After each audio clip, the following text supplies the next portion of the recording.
What's going on, good guys? Chris Newman here, Chris Newman Real Estate, ChrisNewmanRealEstate.com. Like, comment, subscribe, tell a friend, and tell a friend. What I want to do, right?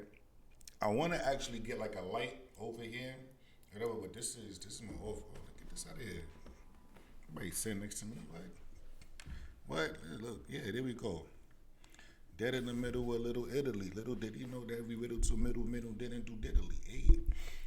So, yeah, I need something like right here to like separate. Anyway, what's going on, good guys? So, what I wanted to talk about today, right, is how I got my last listing sold. So, I recently had a listing in Park Slope. It was a co-op, and it was we sold it for a great price.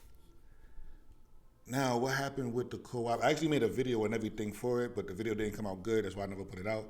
I still might put the video out, honestly. I still might put the video just for the views and to help or whatever. But yeah, we recently had a co-op, 45 Plaza West. Yeah, 45 Plaza West, and right by Grandemy Plaza, off Eastern Parkway, or you could take, or Grandemy Plaza really, right off Eastern Parkway, 2 minute walk from the Brooklyn Public Library to there.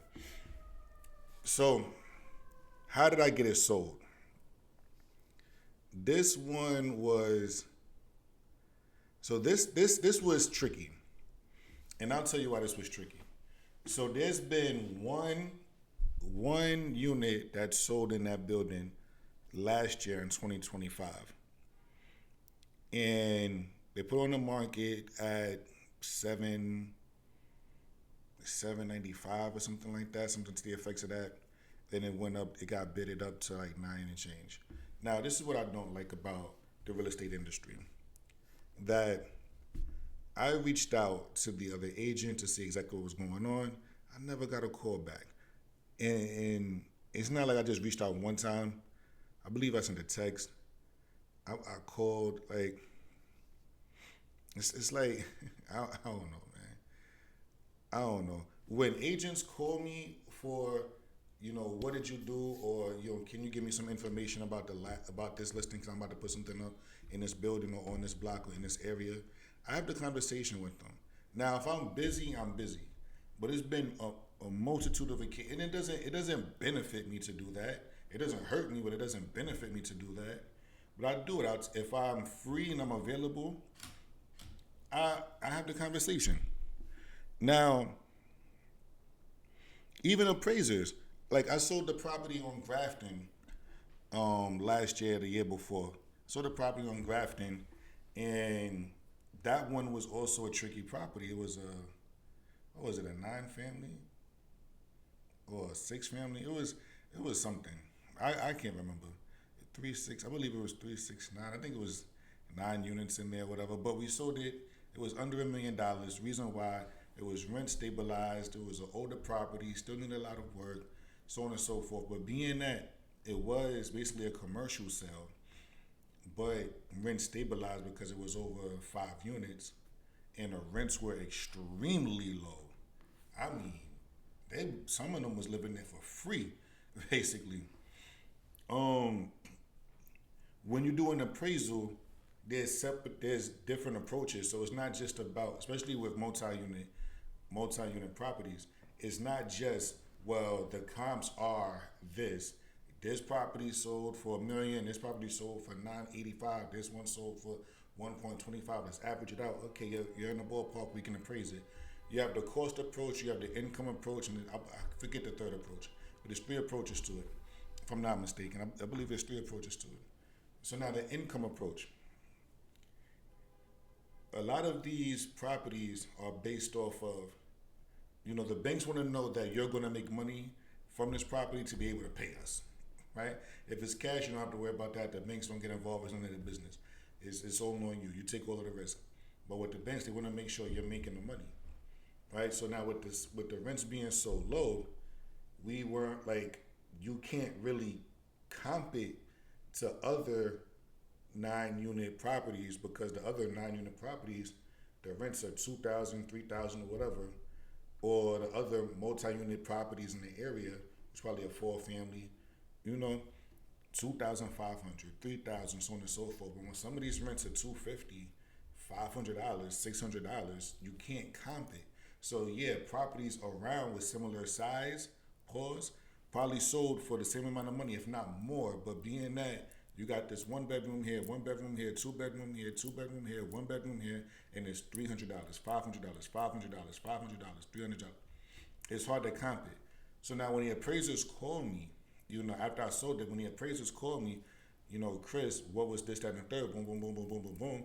I get on I let them know, like, this was the situation, or I send an email, this was the situation. I believe it's probably one appraiser I didn't get back to, and I don't even believe that. Probably I didn't get back to them right away. But there's a bunch of appraisers that I speak to on the, when they call me about it. This is even a year later. So when agents want to act funny, like, I'm not telling you nothing, it's like, bro, calm down. Like, why are you acting like that, right? Like, I don't know. So I now there was another unit next door that was a one unit that was on the market for 835. So we placed our unit on the market for 745 because this was a one bedroom next to Union Street, which is loud. But we really didn't have anything to kind of go off of. So now what's going to happen is almost virtually impossible to underprice your property. Why? Because the market is going to bid it up or down to where it should be. What does that mean? Let's say the property should be priced at $900,000 and you put it on the market at $750. The market is going to react in such a way that oh wow, there's a one unit, there's a two unit, there's a three unit, there's a four family, whatever it is, on the market for this such of a price. I gotta see it. You'll have a line around the corner. This is going to happen. It's going to be mayhem. For the most part, you can't always predict it, but for the most part, that's what happens. Right? It's called event pricing. So now with event pricing, and that happens, the line is around. Now with this unit, it was specific to the owner's taste. Also, it was one of the last units, even though she remodeled it to her taste, it was still one of the older units. So we still had wallpaper up. We had a lot of, it was very to her liking, right? Nice apartment. It was very to her liking. So the reaction that we got was our first or second open house. Then another unit, they saw us, another unit went on the market. One unit, on top floor, and it was like at 900 or something. So I'm like, that's interesting. So now they kind of did, it was smart. They followed our open houses, so on and so forth. So all of the open houses that came to me, they would go upstairs. So that hurt us, helped them in a sense. Ours was a bigger unit, but they had a different layout. It was almost like a railroad layout. Now, with our unit being the way it was, the feedback that we would get is that it was very dark. Right? There was no light. There was no light source other than the ones you put there to brighten up the space. It was by a loud thing, whatever. But again, beautiful unit. But that was a lot of the feedback, and a lot of feedback was like, this unit is big, it's a good area, it's not for me, we have to do a lot of work.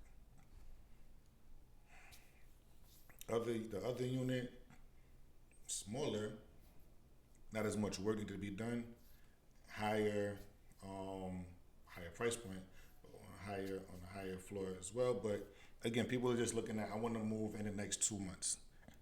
Right? I want to move in the next 3 months. I don't want to have to do any work. So we got it sold by the price point. Now, people came in. And now we have 3 offers, if I'm not mistaken. We probably had 3, maybe 4 offers. And we just bid the price up. The offers came in lower than $745. I think one came in at like $680 or something like that. But we bid it up. I did what I had to do, and now we had to over ask.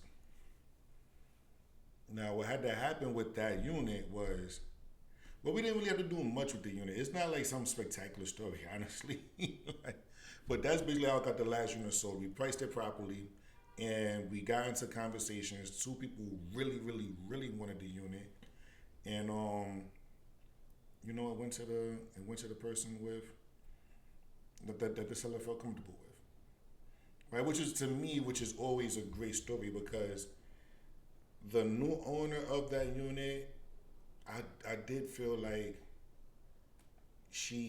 the unit was meant for her. I did like the other buyer though. I like both of them, right? Like the two that were like competing. But the other unit, the other buyer, the first buyer, the one that has it now, like she really, really, really wanted that unit, and she really like fell in love with it. And I really wanted her to have it. It's ultimately up to the seller, but I just felt like she should have it, and that's where it went. Now, what I will say is to agents and even to the buyers, whatever. Yes, some agents are BSing you. Some agents are saying, "Oh, we have a bunch of offers." When I'm talking to you and I'm saying, "Listen, we have such and such and such a," put your best foot forward. Put your best foot forward because maybe the other buyer would have gotten the unit if that agent would have negotiated the right way in a sense, right? Like it made no sense to me that your buyer was willing to pay a higher price point at the point like I think like it just made no sense. Like, all right, we have an accepted offer. Now you want to go back and forth, and I tell you, I've accepted offer. Well, I think I can get her up, But she was like at 740, and then willing to go to where we were at, and then I'm like, well, we kind of already started the contract with this person. We're not in contract, but we're about to be, and you're matching that offer now, and it doesn't, So now when we finally get into contract, you tell me, well, I believe I could get my buyer up, I could probably get her up to, and it's like, for you to keep telling me you feel like you get your buyer up to such, your buyer was already willing to go there. Because you're saying it to me confidently and nonchalantly. So you already, not only do you have an idea that you can get them up, you know you can because they probably gave you the authorization, yo, do 850 for this. But you want to play, well, I'm going to kind of gradually get, because I don't know. And then now you're calling me during contract on a multitude of occasions, now texting me, oh, is everything, how's the contract going, da-da-da-da. It's too late now. It's too late now. Or let's say you didn't know. Let's say you didn't know. This is what you do. You tell your buyers, I spoke with Chris. No, he didn't tell me what the other person was paying. Or he said, we're around the same, whatever. How bad do you want this unit? Let's put our best foot forward. Let's not play around. And then you leave the decision up to them. This also happened with another one of my properties I have in contract now. Like, we're in a bidding war. You feel because you're at this price point, we went to 950. I say you're close, but you're like third on the list. Well, my buyers, they want to. All right, listen, I'll be at the property tomorrow. They can come, because I'll already be there. Pause. I'll already be there, so they can pull up and see it if they want. It's no problem. But I feel like you should let them know they're third, and this is not a tactic. They're third. All right, it's up to them. Okay, cool. They come, they see the property. I tell them they're third. Oh, where will we be hearing back from the? Are you staying at 950 because that's already been presented? Yeah. You won't be hearing back. You're third. I told your agent that Yeah, he did tell, and they were late to the show. It was crazy, and it's like, yeah, you know, he told us that, but you know, and now I tell them, listen, I tell the agent we're going to where they've accepted the higher offer, the number one offer that I told you. He doesn't believe me. Hits me back a week later. Are you guys in contract? Yes, we're in contract. Are you sure? What do you mean am I sure? Yeah. I told you were third. Oh my gosh. Anyway, that's how I got my last property sold. That's how I got my last listing sold. And y'all know I got the crazy stories, but I kind of don't want to highlight those anymore. Why? Because I don't want to bring that energy to life anymore. We'll get into that in another story. Like, comment, subscribe, tell a friend, Talk to you guys soon. Later.